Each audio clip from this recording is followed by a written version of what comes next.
All right, so let's talk about damage that can be done by radioactivity, and then we'll get into the specific types of decay. This is a pretty long section here.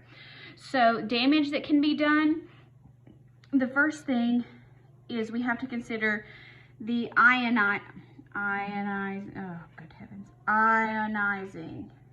power of this radiation. And this is how well a particular type of radiation can ionize other molecules and atoms. So, you know, an ion is something that has a charge. So a molecule or atom, so that we were talking about something neutral. So taking something neutral and either putting electrons on it or blasting electrons off. So how does that happen? That happens when high energy electromagnetic radiation, so that would be this. So we're talking about this. It interacts with other species, so we're talking about other atoms and elements, molecules, by ionizing them. And it does that with, you know, metals, wood, paper, but it can also happen in living organisms, and that's what we care about. If it happens in living organisms, that would be cells. So these cells ideally are able to repair the damage, or they might die. There might be so much that they just die, or they can't repair the damage, and especially if it's to the DNA, you know, the nuclear proteins of a nucleus, and that means they might reproduce abnormally, and so that would be, you know, some form of tumor or cancer. And then we also have to consider the penetrating power, and that would be the ability of the radiation to actually penetrate or get into matter. So if it's going to cause any damage, it has to actually get into the cells. It has to actually reach them. So we try to prevent this from happening because we don't want our own cells ionized. We want to take care of ourselves. So we use protective gear to help limit our exposure. Now let's go ahead and get into the 5 types of radiation. So the first one is alpha decay. Alpha, we're using Greek letter lowercase alpha. And this is where our unstable nucleus spits out a particle that is 2 protons and 2 neutrons. So an alpha particle has 2 protons, so it has an atomic number of 2. There's 2 protons and 2 neutrons, so there's a mass number of 4. When you look on the periodic table, an alpha particle is the same thing as a helium atom. It may not have electrons, but this is an alpha particle. So when a nucleus has alpha decay, the parent nucleus, what ends up is the mass number decreases by 4. This is in the new nucleus, and the atomic number decreases by 2. So let's try to write an equation for what this would look like. So if we're going to have alpha decay, and this is radium-224. So radium-224, so we got to find radium on here. Radium here, number 88. All right, so 88. And we know it emits an alpha particle. Now, order here doesn't matter, so when I'm actually doing this, I usually go ahead and put the type of radiation that decays. Other notation may put the radiation last, so it doesn't really matter. So now we know that, you know, order doesn't matter in addition. All right, so we have 224 minus 4, that's going to leave us with a mass number of 220. 88 minus 2, that's going to leave us with an atomic number of 86, which is radon. So we put R in. And that's our nuclear equation. That's it. Not complicated.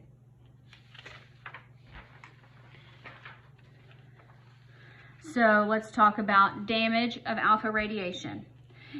Alpha radiation has the highest ionizing power, so it can actually do the most damage to cells. But because it's so big, it has the least penetrating power. So a lot of times it's pretty easy to stop.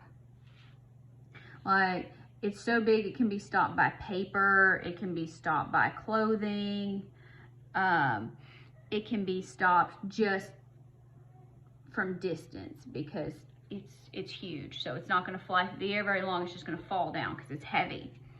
So there's not a whole lot of damage from external alpha radiation. So if you're next to or near some sort of alpha radiation source, if you take a step back, it's probably not going to be a problem. Your clothes, some paper, put your hands in your pockets, not going to cause a lot of damage. But if it gets into your body, it can do a significant damage. So significant potential from internal exposure. So how in the world would you get an alpha emitter inside your body? Generally, you would eat it.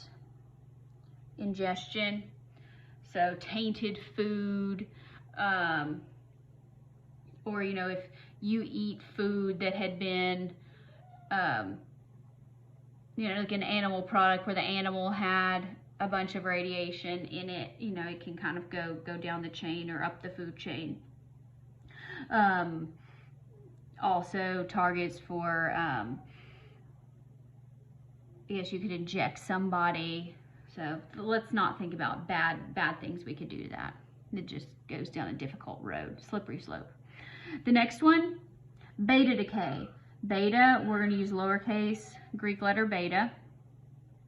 And here, this is when ultimately a neutron in an unstable nucleus actually changes into a proton, and it spits out an electron. So a beta particle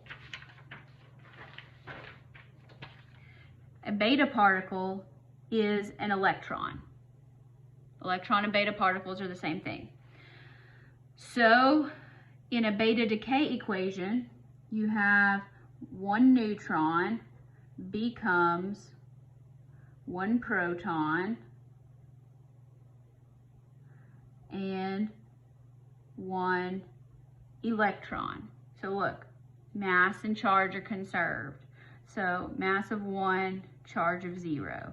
So a neutron changes to a proton, spits out an electron, because electrons don't go in the nucleus. So we also call this beta negative radiation, because you're spitting out a negative particle. So what happens in the result of beta decay of a parent nucleus? Well, ultimately, the neutron becomes a proton, so mass is conserved, so the mass number does not change. And now we're turning a neutron into a proton, so the atomic number actually increases by 1. So let's look at that. So we have carbon 14 undergoes beta decay. So carbon 14, atomic number 6, undergoes beta decay. So I'm going to write my beta particle, and then I need to figure out what's happening as far as mass and charge. So 14 minus 0, mass number is still 14. 6 minus negative 1, 7. So, or you can say 7 minus 1 equals 6. So atomic number 7 is nitrogen. That's what happens with beta decay. Now, how damaging are beta particles? Beta particles, an electron is a whole lot smaller than a helium atom, so they're much smaller. So they actually have significantly lower ionizing power, so the damage that they can do is less. They're not nearly as damaging as alpha particles. However, they have a lot higher penetrating power. So they don't do as much damage, but they can get in further and they can still do damage. So if you want to protect, you're going to need metal, wood, but as far as protecting from external, but there is significantly less damage than alpha radiation if you had a beta emitter internally. So if you ate something that was a beta emitter, it's not going to cause near as much damage as an alpha particle. That's not to say it's safe. You don't want to be eating any type of radiation, but in the event, comparatively speaking. Alpha and beta tend to be the most common. Let's also talk about gamma rays. Gamma, Greek letter gamma, lowercase. They are a high energy form of electromagnetic radiation. Now, gamma rays or gamma particles have no charge and no mass. They're just energy. Ultimately, they're emitted from nuclei in conjunction. So in addition to, so in conjunction with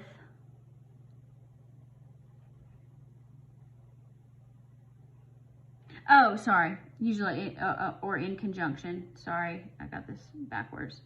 So they're going to be emitted with nuclei in excited states. So yes, how does the nucleus get excited? I'm going to show you. Or they'll be emitted just alongside another type of radiation. So the gamma particle is the gamma ray, no mass, no charge. So, but it's high energy, and you can have a nuclei in conjunction with other types of radiation or a nucleus that's excited. So how can a nucleus get excited? Sometimes there's a delay between the initial decay and the actual emission of the gamma ray. So there's a gap of time. So the initial decay happens, so it's going to spit out an alpha particle or a beta particle, but it's still really excited. So this daughter nuclei, when it's excited, it's still considered to be metastable.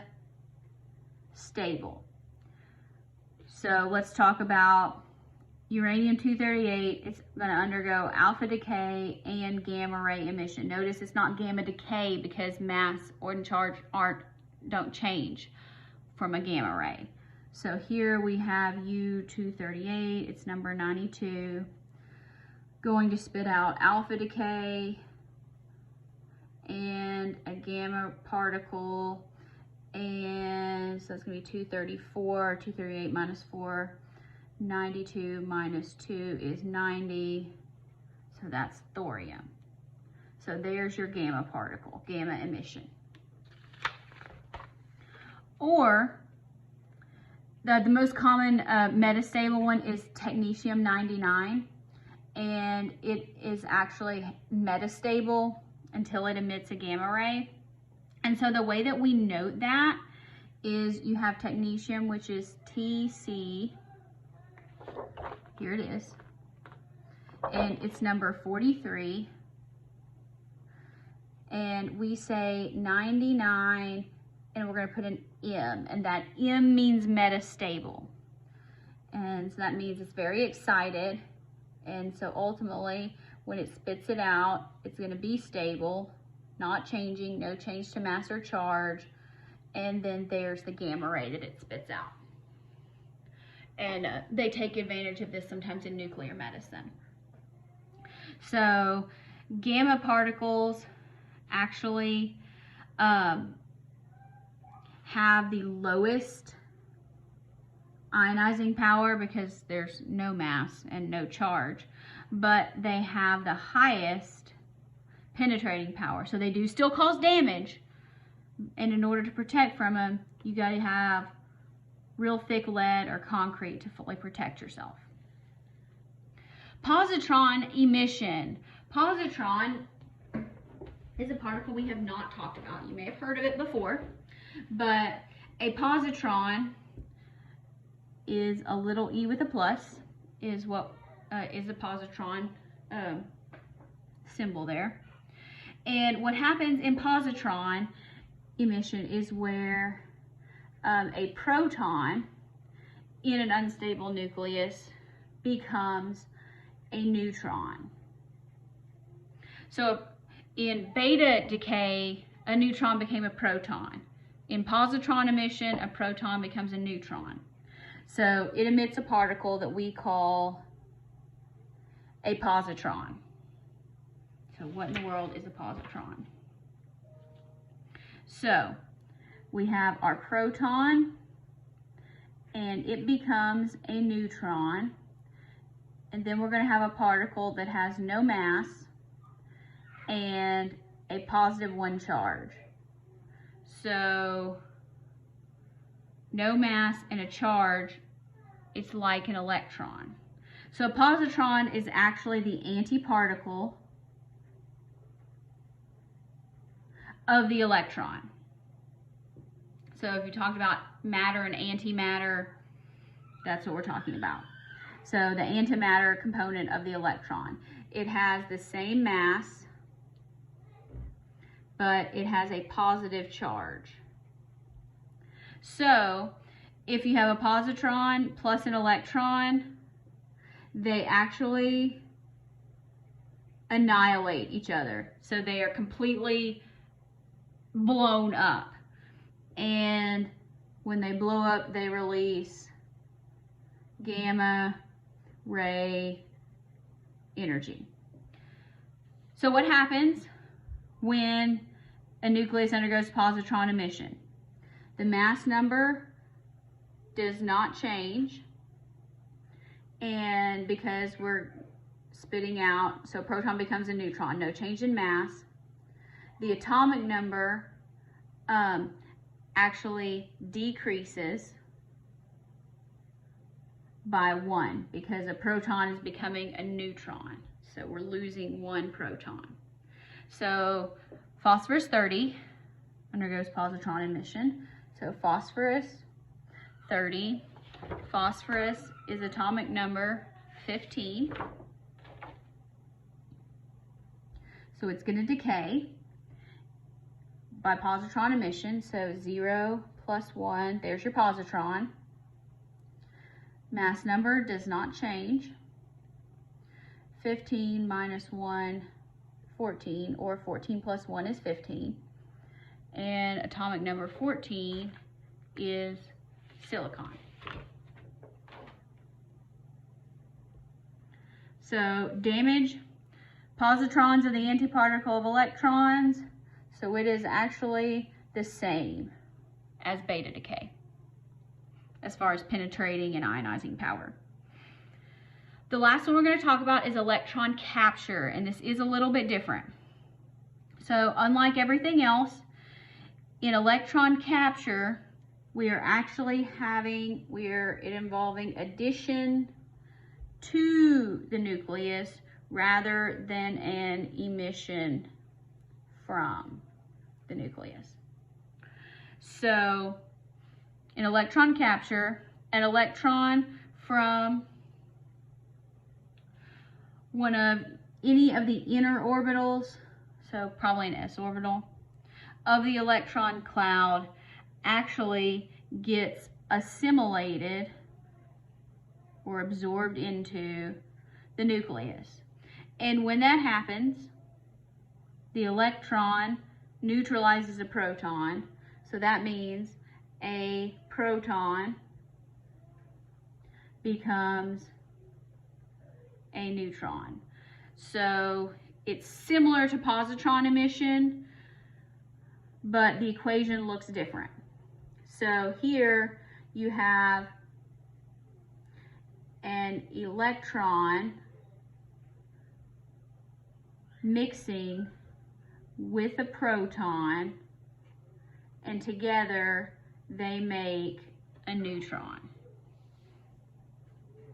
So ultimately the result is the same as positron emission, so the mass number does not change and our atomic number decreases by 1.